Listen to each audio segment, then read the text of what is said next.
अनुपात समानुपात के बारे में पढ़ने वाले हैं। इसका हम टाइप बाय टाइप से इसके प्रश्नों को देखेंगे जो एग्जाम में पूछता है। तो चलिए शुरू करते हैं आज का टाइप फर्स्ट और देखते हैं इसमें किस प्रकार का प्रश्न है। तो प्रश्न आपको स्क्रीन पर दिखेगा कि एक प्रश्न है कि यदि a अनुपात b बराबर 2:3 दिया हुआ है। प्रश्न क्या है दोस्तों कि a अनुपात b बराबर दिया हुआ है आपका 2:3 और इसमें आगे क्या कह रहा है कि b अनुपात c बराबर 8:9 दिया हुआ है। और क्या दिया हुआ है b अनुपात c 8:9। तो बोला है क्या दोस्तों इसमें कि a अनुपात c बराबर क्या होगा। पूछ क्या रहा है कि a अनुपात c बराबर क्या होगा। ठीक है, तो देखिए इस तरह के प्रश्नों को कैसे बनाया जाता है। सबसे पहले दोस्तों इसमें आप लिखने का तरीका को समझिए। कहने का मतलब क्या कि जो पहला वाला दिया हुआ है a अनुपात b, तो इसको लिख लेते हैं इस तरह के, जैसे यहाँ पे दिया हुआ कितना 2:3, तो यहाँ पे नीचे में लिख लेना है इसके सामने यानी 2:3। उसी प्रकार b अनुपात क्या दिया हुआ है c दिया हुआ है, इसको क्या करना है यहाँ पे लिख लेना है b अनुपात c और ठीक उसका वैल्यू उसके नीचे लिख देना है।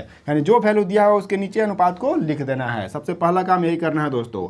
अब यहाँ पे लिख दिया क्या हम 8:9। ठीक है, तो यहाँ से हम क्या निकालते हैं हम तो a अनुपात b अनुपात c का वैल्यू निकालना सीखते हैं। तो कैसे निकाला जाता है तो सबसे पहले यहाँ गौर कीजिएगा, लास्ट में यहाँ पे क्या है b और यहाँ पे लास्ट में भी क्या है b है। ठीक है, ये दोनों जो b है ये दोनों के वैल्यू को क्या करना है हमको इक्वल करना है। ठीक है, बराबर करना है। तो देख रहे हैं क्या कि यहाँ पे b का वैल्यू 8 है और लेकिन यहाँ पे वैल्यू क्या है 3 है। तब आप ऐसा कोई नंबर सोचिए कि अगर इसमें हम गुना कर देते हैं तो 8 के बराबर हो जाता है, या इसमें अगर हम गुना करते हैं तो 3 के बराबर हो जाता है। तो ऐसा कोई नंबर अगर नहीं समझ में आए दोस्तों तो सिंपल क्या कीजिए, इस वाले को इसके साथ मल्टीप्लाई कर दीजिए और इसको क्या कीजिए इसके साथ मल्टीप्लाई कर दीजिए। सिंपल यही कॉन्सेप्ट अप्लाई करना है। तो जब अप्लाई करेंगे दोस्तों यहाँ पे तो यहाँ क्या है 8, इसमें क्या हो जाएगा 8 से गुना कर देते हैं। तो 8 में हम 2 से गुना करेंगे कितना प्राप्त हो जाएगा 16।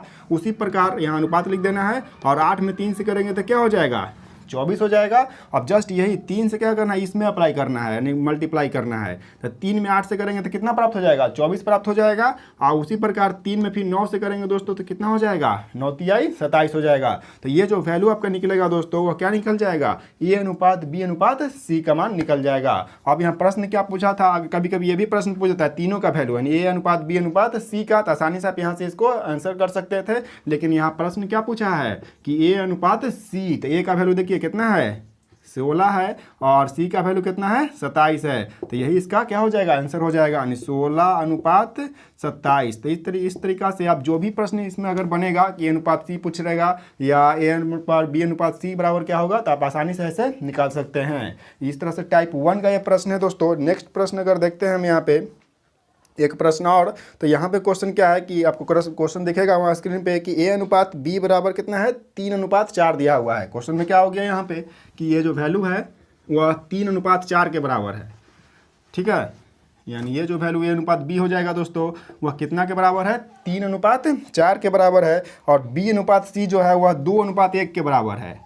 ये कितना के बराबर है 2:1 के बराबर है। और आगे क्या इसमें दे रहा है c अनुपात d, एक स्टेप और बढ़ा दिया है और क्या दे दिया c अनुपात d, यानी इसमें 4 नंबर टोटल हो जा रहा है। इसका अनुपात है दोस्तों 3:2। तो पूछा क्या इसमें कि a अनुपात b अनुपात c अनुपात d बराबर क्या होगा, यानी चारों का अनुपात पूछ दिया a अनुपात b अनुपात c अनुपात d बराबर क्या होगा। उसमें 3 नंबर निकल रहा था तो 2 नंबर का पूछा था और यहाँ पे क्या है 4 नंबर दिया हुआ है a b c d और चारों का क्या पूछा है दोस्तों अनुपात पूछा है। तो इसको भी आप उसी मेथड से बना सकते हैं आसानी से। तो देखिए सबसे पहले क्या निकालते हैं हम तो a अनुपात b और b अनुपात c से हम निकाल देंगे 3 नंबर का।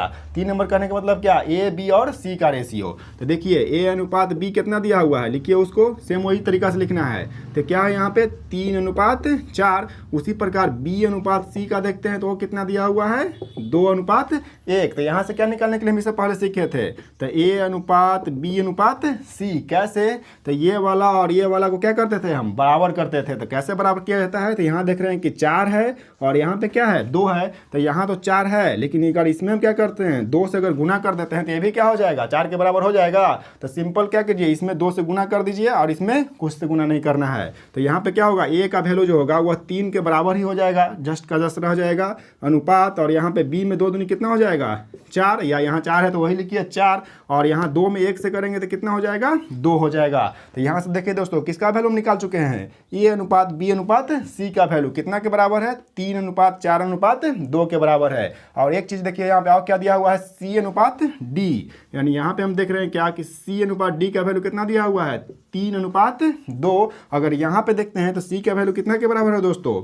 2 के बराबर। और जस्ट यही रूल जैसे यहाँ पे ये बनाए थे ना, वही रूल यहाँ पे फॉलो कर देना है, वही रूल अप्लाई कर देना है। तो देखिए यहाँ पे 2 है और यहाँ पे क्या है, C का वैल्यू 3 है, तो बराबर नहीं है तो बराबर कीजिए। तो इसमें क्या करते हैं, अगर ये वाला संख्या से इसके साथ गुना कर देते हैं और ये जो 3 है इसके साथ क्या कर देंगे, ये सभी के साथ मल्टीप्लाई कर देंगे। तो गुना कीजिए, तो 3 में 3 से करेंगे कितना हो जाएगा, 9 हो जाएगा। उसी प्रकार 3 में 4 से करेंगे तो कितना प्राप्त हो जाएगा, 12 प्राप्त हो जाएगा। और 3 में 2 से करेंगे तो कितना हो जाएगा दोस्तों, 6 हो जाएगा। देखिए यही चीज़ 2 से इसमें अब मल्टीप्लाई करना है, तो 3 दूनी कितना हो जाएगा, 6। और 2 में 2 से करेंगे तो कितना प्राप्त हो जाएगा, 4 हो जाएगा। तो ये किसका वैल्यू निकल गया, तो ये निकल गया दोस्तों आपका A/B/C/D का वैल्यू, यानी चारों का वैल्यू यहाँ से ऐसे आप निकाल सकते हैं। तो सिर्फ इसमें आप लिखने का तरीका को समझिए कि A/B अगर दिया हुआ है तो उसको कैसे लिखना है, और B/C दिया हुआ है तो कैसे लिखना है, और वहाँ से हम A/B/C का निकाल सकते हैं। अब यहाँ से जो भी प्रश्न बन सकता है, जैसे A/C पूछ देगा या A/D पूछेगा या कभी कभी B/C पूछेगा, तो आप आसानी से इस तरीका से निकाल सकते हैं। तो दोस्तों ये आपका टाइप 1 था, और नेक्स्ट हम देखेंगे टाइप 2 अगला वीडियो में। तब तक के लिए धन्यवाद, जय हिंद।